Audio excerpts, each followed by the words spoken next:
My name is Michael Afenfia, and I'm a writer from Nigeria, West Africa.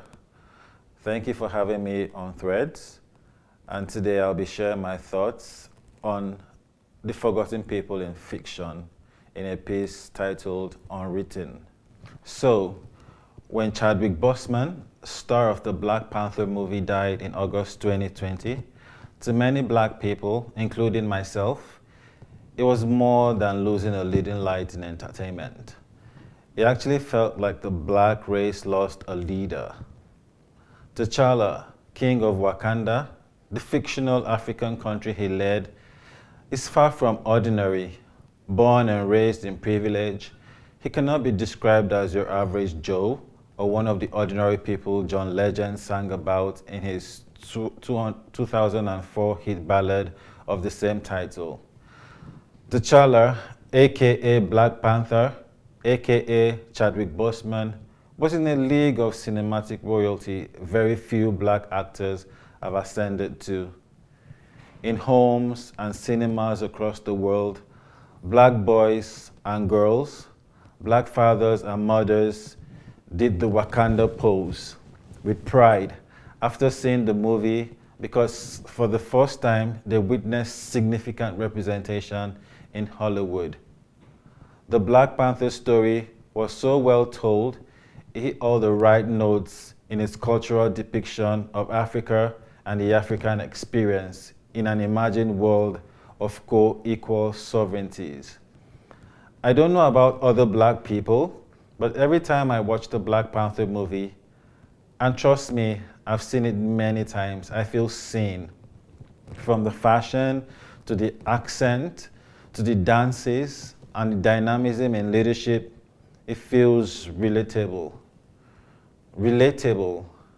Now, ever since the publication of my first book, When the Moon Caught Fire in 2010, one word has been used repeatedly to describe my writing. That word is relatable. The dictionary meaning of the word would be something like being able to show a connection to something, someone, or an experience. But of course, I knew that already.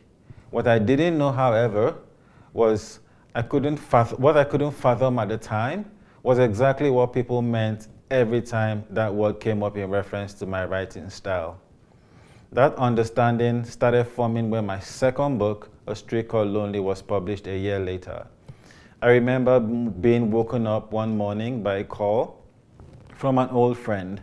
The moment I answered the phone, she says to me, "I know her." And I say back to her, "Know who?" And she says, "The lady you wrote about in your book, that commissioner in your book, I know her." At that point, she had my full attention.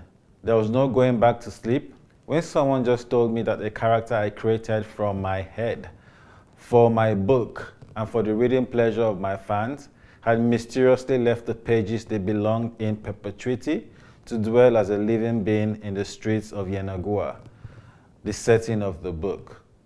To be honest, I thought I was going to be sued or something, because this acquaintance was 100% certain that the story, or at least part of it, was about this lady I'd never met and didn't even know.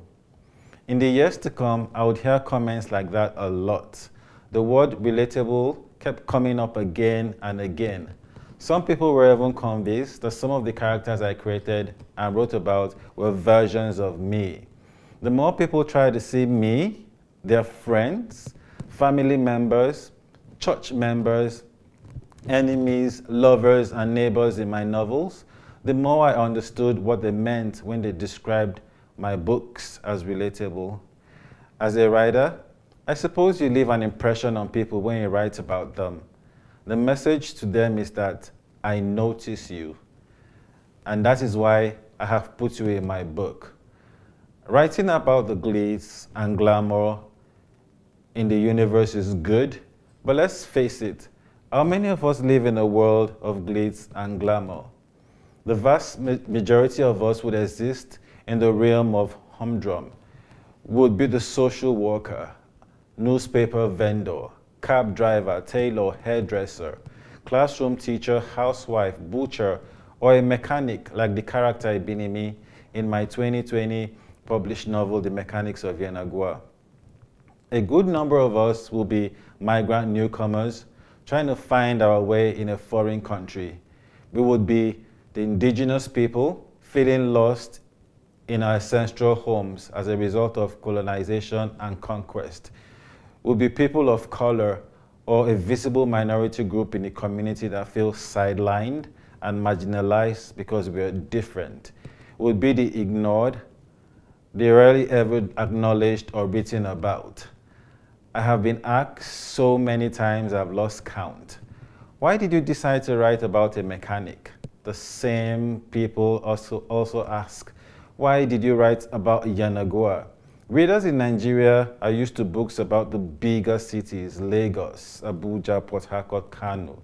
Very few books are set in small cities like Yenagoa. Enough of those books are just not written. I remember when it became certain I would be migrating to Canada, and I started speaking about it to my family and friends because back there, you don't want to jinx an opportunity like this by speaking publicly about it too soon. You want to be sure you have your visa. People would ask me what city I was going to, and when in excitement I say to Saskatoon, the next thing they'll say is, I thought you were going to Canada. Do you know that feeling? Since moving to Saskatoon, I've fallen in love with the city. I know it gets cold, a little bit cold sometimes, but it is a beautiful place many people outside Canada may never have heard about.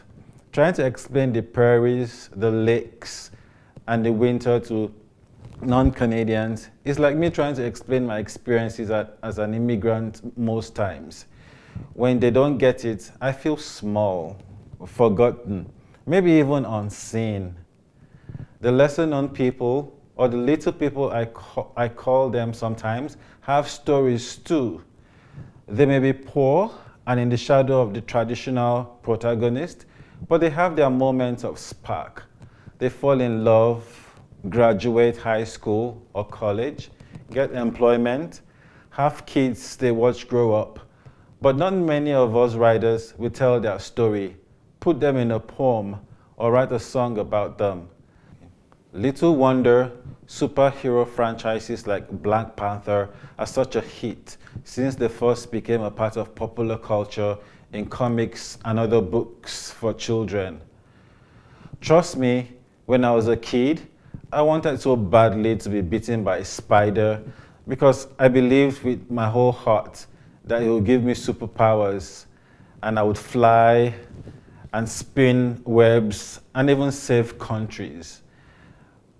And what kid, no matter what part of the world they lived, didn't want to have long arms that stretch for miles or run faster than the speed of light or have a fairy godmother that made them beautiful, even if until midnight. In the time I have been a newcomer in this country, I have searched for myself in stories, books, and poems in Canadian literature. I must admit that the pressure of settling down has been an impediment to my search, but I won't give up searching.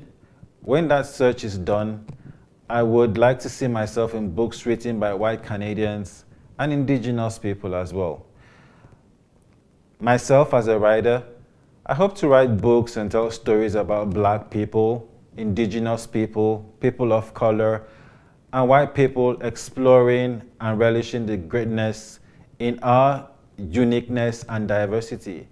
Because together, we make up the threads in the tapestry of Canada, a great Canada, a new Canada.